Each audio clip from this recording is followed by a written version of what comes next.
¿Qué tal a todos? Los saludo con el gusto de siempre desde el Sendero de los Brujos. Vamos a continuar con este programa bastante interesante. Un programa para paleros de verdad, para paleros que quieren realmente profundizar en este culto, que quieren aprender, que quieren desarrollarse, que quieren conocer realmente todo lo que conlleva el palo mayombe. Estamos leyendo un libro. Entre los autores está Natalia Bolívar, es un gran libro, se menciona todos los datos en el primer programa. Y entonces vamos a continuar, bien en partes. No estamos leyendo en este momento capítulos por programa, porque vamos a hacerlos o tratar de hacerlos de media hora, dependiendo de lo que vayan durando. En algunos casos sí se van a hacer los capítulos, tal vez duren menos. Pero vamos a continuar con esto, ya que nos quedamos simplemente en una parte introductoria que la verdad bastante interesante. En esta primera parte estábamos viendo lo que era la ética de los bantús, quién era Nsambi, la historia, la cosmología, ciertas leyendas, los orígenes. Si no has visto ese programa, de verdad yo te lo recomiendo bastante para que tú vayas en estos momentos y tú lo puedas ver. Ahora vamos con la siguiente parte. Nos dice que igualmente enigmático ahí nos quedamos en eso, era Mbumba Luango, poderoso espíritu reverenciado en la zona Mayombe, que ocultaba su verdadera apariencia bajo el disfraz de una enorme serpiente que vivía junto al agua. En el reino Manicongo, el término Endoki no designaba ni a un aspecto ni a un espíritu, sino a un poder, a una fuerza transmitible por consanguinidad, que permitía a quienes la poseyeran o recibieran dominar a los espíritus de sus parientes muertos sin precisar de objeto mágico alguno. Y esto es muy interesante porque muchas veces cuando nosotros hablamos de Endoki, hablamos de algo negativo, refiriéndonos a algo negativo, y aquí estamos viendo que es un poder. Un Endoki también es un poder. Las personas que detentaban este poder eran también llamadas Endoki. De ellas se decía que tenían la facultad de convertirse en animales de conocida ferocidad, cocodrilos, leopardos o serpientes de gran tamaño. En este chamanismo, aquí yo hago un paréntesis, es como los nahuales. Demos cuenta que el palo mayombe y la santería en su inicio, en su esencia, no deja de ser un chamanismo, simplemente que aquí nos estamos ubicando en las regiones del Congo, de África. Después se transforma. El único objeto mágico que necesitaban esas personas era un amuleto que las ayudaba a operar tal metamorfosis. Si bien los clanes de pescadores bacongos del territorio, que hoy se conoce como Cabinda, rendían igual culto a los antepasados, la mayoría de sus divinidades era femenina, símbolo de la proliferación, y estaban directamente asociadas a la naturaleza. Eran llamadas espíritus madre, y su origen parece ser muy remoto. No pocos estudiosos sostienen que se trata de deidades traídas por los primeros bantúes que se asentaron en la zona, cuya devoción ha sobrevivido ahí hasta nuestros días. Aunque no parece que mejor podría describírselas como espíritus de naturaleza divinizados. No habitan esas deidades ni en Cuyo ni en Kisi, sino la tierra, las lagunas, las rocas, los bosques. La presencia en las Américas de un crecido número de esclavos pertenecientes a los diversos clanes bacongos, bajo la égida del Manicongo, se debe a un cúmulo de circunstancias entre las cuales no fue la de menor importancia la rápida catequización del Manicongo de la época. Bautizado como Alfonso apenas 9 años después de la llegada de Diego Cao a la zona, accedería al trono con el nombre de Alfonso I, en 1507, ocupándolo interrumpidamente hasta su muerte en 1543. Fue él quien estableció las primeras relaciones con los portugueses, cuyas costumbres adoptó y quien le suministró los primeros esclavos con destino a la colonia de Brasil. Aquí que nos están contando que los portugueses llegan y evangelizan a los congos. Por lo tanto, ya todos aquellos chamanes y todas aquellas personas en su categoría de esclavos que llegaron a las Américas de África ya tenían una inducción en el catolicismo. Es por eso que mucho de lo que dicen de la pureza total de todo lo que es el palo mayombe realmente no es tan posible, debido a que incluso antes ya de llegar aquí, antes de que ya les metieran con sangre, con golpes y sangre, lo que era la religión, de alguna manera ya venían inducidos. Aquí vemos que incluso el rey de Bakongo cambia su nombre, se bautiza y entonces ya incluso ofrece su propia gente para que los llevaran como esclavos. Entonces, vamos a continuar. Pero cuando las exigencias de mano de obra para esas posesiones portuguesas crecieron, como para que resultara imposible satisfacerlas por otra vía que no fuera la guerra, Alfonso I y sus sucesores no estuvieron dispuestos a ello. En 1575, al Congo llegó Paulo Díaz de Novaes, inaugurando una nueva era en las relaciones de Portugal con el reino del Manicongo. Díaz plantó su cuartel general al sur del río Congo e inició la guerra de conquista contra los Bakongos de Angola, entrenando al propio tiempo a bandas de nativos para la captura de prisioneros de guerra, embarcado después como esclavos y para la expansión de las fronteras coloniales. En 1591, el dominio efectivo del Manicongo se había reducido a 6 provincias: Bamba, Sonjo, Naundi, Pango, Bata y Pemba. Casi 70 años resistió el reino Manicongo las depreciaciones portuguesas y los conflictos internos que la expansión colonial trajo consigo. Antes de decidirse a presentar batalla, los resultados fueron desastrosos. La unidad del reino se resquebrajó con enorme rapidez y para fines del siglo XVIII el dominio del Manicongo solo alcanzaba unas pocas aldeas en la periferia del Mbanza-Congo. Demasiado cercano al ojo de la tormenta colonial, el reino de Manicongo fue devastado por ella. No fue exclusivamente a Brasil a donde fueron a parar los bakongos capturados en el reino del Manicongo. También arribaron, entre otras islas del Caribe, a Cuba, transportados a fuerzas en los navíos de 4 empresas europeas, que fueron los encargados de este infame comercio transatlántico entre 1696 y 1763. Tales empresas eran la Real Compañía de Guinea del Reino de Portugal, que operó la ruta a Cuba entre 1696 y 1701, la Real Compañía Francesa de Guinea, cuyo negocio se mantuvo vigente entre 1702 y 1712 y cuya mercancía consistía principalmente de esclavos oriundos de Angola, la Compañía del Mar del Sur, que puso la trata de las Indias españolas en manos británicas en 1713 y 1750, excepto en periodos de guerra, y la Real Compañía de Comercio de La Habana, a la cual se le concedieron permisos para conducir esclavos a Cuba. Durante el año que duró la ocupación de La Habana por los ingleses, 1762-1763, los británicos también realizaron numerosas ventas de esclavos. A los entrados legalmente, entre comillas, se añadían los llamados esclavos de mala entrada, producto de un florecimiento contrabando de seres humanos. Se conoce que de tal forma llegaron a las zonas Holguín, Santiago de Cuba, Bayamo y Baracoa. En 1749, solamente 33 esclavos del Congo y uno de Cabinda, entre los provenientes de otros puntos de África. 10 años más tarde, y en La Habana se realizó la venta de 36 hombres y mujeres traídos de la zona que abarcaba el reino Manicongo. Esto es muy interesante, porque vemos que a diferencia de los que venían de la región Yoruba, los manicongos eran mucho menos. Y aquí vemos esa fiereza, porque al ser menos, tuvieron que sobrevivir no solamente contra las personas, contra los que los estaban esclavizando, sino también que eran un número menor, por lo tanto minoría.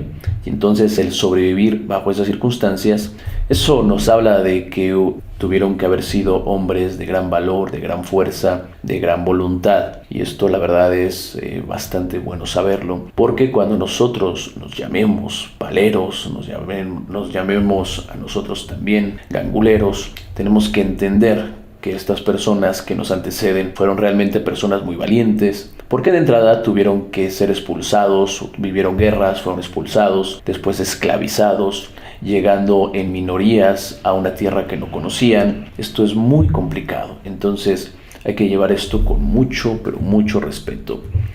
Para finales del siglo XVI, dice Levin Marrero, la población negra en Cuba era mayoritaria. Los cronistas de la época calculaban que un 60% de la población total, la cual fluctuaba entre los 15.000 a los 20.000, estaba constituida por africanos traídos a la isla en calidad de esclavos y sus descendientes criollos. Entre los esclavos vendidos en el mercado cubano durante la segunda mitad del siglo, algunos fueron identificados como congos y engolas. En un lapso de 10 años, 1578 a 1588, Consta la venta en el mercado habanero de 16 congos y 25 engolas de ambos sexos.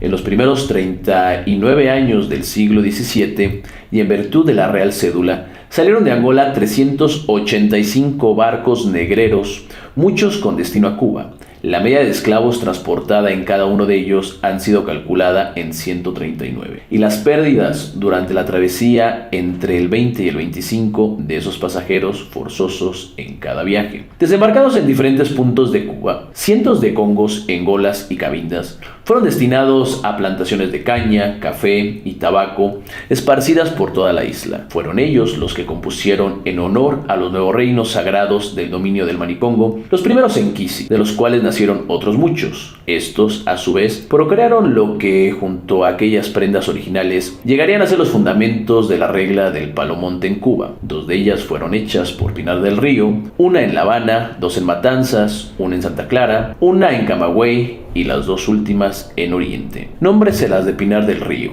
Endumbo, Encinga y Mananga. Endumbo Encinga fue compuesta a finales del siglo XIX y pertenece a Saturnino Gómez, descendiente de algún esclavo de la dotación del ingenio Santa Teresa, fundada en 1827. En el partido de San Diego de Núñez, Bahía Honda, con el tiempo el hombre de esta prenda devino de Engungu Batalla sacar empeño. La primera, Engungu Batalla sacar empeño. Tomen mucha nota, porque estos son datos históricos que deben de conocer si son paleros. Engundu Batalla sacar empeño. El Enquisi Mananga servía a los esclavos congos de la hacienda Candelaria de don Francisco Javier Pedroso. Alrededor de 1806, la hacienda lindaba con la Sierra del Cusco, y en sus terrenos, donde hoy se ubica el pueblo de Candelaria, está la loma de Juan Ganga, famoso cimarrón que montó la prenda. Esta recibió el nombre de Manahuanga o Mariahuanga, que corresponde a Ollá, dueña de centellas y remolinos, identificada con la Virgen de la Candelaria, en Bomba Endongo. Fue el Enquisi compuesto por los Bacongos en La Habana por el año 1812, en el antiguo caserío de Guanambu, en Guanabacoa. En esa localidad de la provincia habanera ocurrió un importante levantamiento de esclavos congos y yorubas de la dotación del ingenio Peñas Altas. Casi todos los insumisos fueron masacrados por el mayoral Antonio Orihuela. El reducido grupo de sobrevivientes pudo escapar llevándose la criyumba de una de sus compañeras asesinadas, llamada Regla Engola. En lengua embonga es la Virgen de Regla. Los enquises en Ganga y Macungu fueron compuestos en la provincia de Matanzas. Ganga recibió el nombre de Mundo, Catalina, Manga o Enganga Ensaya. Su dueño era la familia de los Melgares, que radicara a finales del siglo XIX junto a la laguna sagrada de San Agustín de Ibáñez en Pedro Betancur. Fue montada por esclavos del ingenio. Diana de Soler, propiedad del potentado español Juan Soler. El ingenio fue quemado poco después. Mancucu se convirtió en Mayimbe en Cucu Sacarempeño. Procede de las lomas de Quimbalvilas, en Perico. Fue fundamentada por cimarrones huidos del ingenio Tianguru en esa jurisdicción. De esa prenda, famosa por su movilidad, nacieron otras muchas que a su vez se propagaron por toda la isla como gallo negro y hierbas en forma peculiar. En Santa Clara, los esclavos cimarrones del ingenio Buenavista, propiedad de Justo Germán Cantero, prepararon una prenda con el nombre de Macaba, Emumbina, Cuava o Cava. Esos cimarrones deambulaban por las montañas de Trinidad a las alturas del Muerto, hasta el río Ahí de los Negros, e identificaban su fundamento en la hocha con yegua. Macamba es una prenda de extrema sensibilidad, hecha con la criyumba de una joven negra que fuera atacada y descuartizada por las jaurías de los ranchadores durante su fuga. Engumbi o Enquindi es oriunda de Camagüey y encierra el espíritu Engumbi nombrado en vida siriaco. Era este un negro bozal cuyo cimarronaje tuvo como escenario la periferia del poblado camagüeyanado de Santa Cruz del Sur. Los negros centrados por la costa de esa provincia, aún después de suprimida la trata, pronto formaron grupos cimarrones, los cuales, según las crónicas de la época, atacaron a Santa Cruz varias veces en el año 1851, ocasionando pérdidas humanas y materiales nada desdeñables. Las prendas de la antigua provincia de Oriente son particularmente interesantes. La que responde al nombre de Mbuti, Yambuaki, Encinga, fue preparada en el pueblo de Yara. La importancia histórica de esta localidad radica, entre otros hechos no menos trascendentes, es que ahí se asentó el cacicazgo indio de Macaca, donde fue quemado vivo el indio Atuey el 10 de octubre de 1513. Yara fue fundada alrededor de 1730 Para 1871, su población no blanca estaba integrada por 182 libres de color, 44 esclavos. El esclavo dueño de esa prenda era Baltasar Yambuaki, de quien se dice era así llamado porque su prenda contenía la queriyumba de un Yambuaki, que en Congo significa un indio. En el punto conocido como Peralejo, situado entre Manzanillo y Bayambo, se libró una de las más cruentas batallas de la guerra de 1895 a 1898. Ahí fue emboscado por las fuerzas mambisas, al mando de Antonio Macedo, la columna de brigadier Fidel Alonso de Santosildes, quien escoltaba al general en jefe del ejército español en Cuba, capitán general Arsenio Martínez Campos. Este logró a duras penas romper el cerco insurrecto y dirigirse a Bayambo, dejando pertrechos y heridos en poder de los mambises. Pero Santosildes y muchos de sus hombres cayeron en combate. En reconocimiento al coraje de las huestes españolas, a mambises descendientes de Congo y Angola, que blandieron sus machetes en esa batalla, fundamentaron su prenda a fines del siglo XIX, nombradas en Ben Sabana, por su guía en recuerdo de Santosildes y sus hombres. Una advertencia, aquí nos dice al lector. Antes de adentrarnos en el mundo mágico de las reglas del Palo Mayombe, hasta aquí hemos utilizado las palabras claves de estas agrupaciones religiosas a la manera en que fueron recogidas por los estudiosos que vivieron dentro de los pueblos del reino Manicongo entre los siglos XVII y XIX. Esos vocablos adquirieron significados ligeramente distintos en Cuba y serán estos los que se emplearán a lo largo del resto de nuestro trabajo, a los que se incluirán en el glosario que está en estas páginas. Vamos a terminar entonces este capítulo, un poquito más corto, como les decía al principio.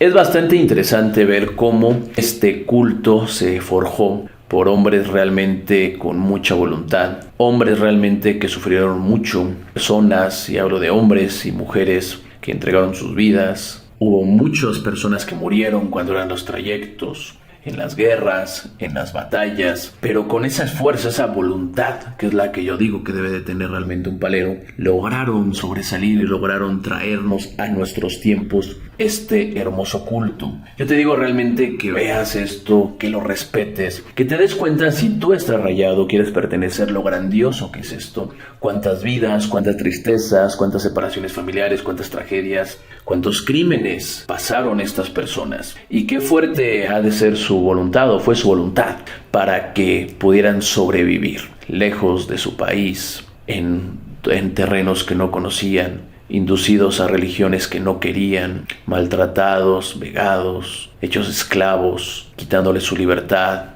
tratando de quitarles también sus creencias. Pero su fuerza, su valentía, su fe fue tan grande, tan fuerte, que hasta nuestros días, entonces, nosotros es que tenemos este culto. Cuando tú vayas a la casa de tu padrino, cuando tú te pongas enfrente de una prenda, cuando tú tengas tu lucero enfrente, cuando le eches puro aguardiente o pidas, no olvides realmente todo lo que se pasó para que tú tuvieras ese lucero que tienes enfrente, o ese padrino que te está consultando. Todas aquellas cosas que pasaron, los creadores, los que iniciaron, los que lograron que esto llegara a nuestros tiempos.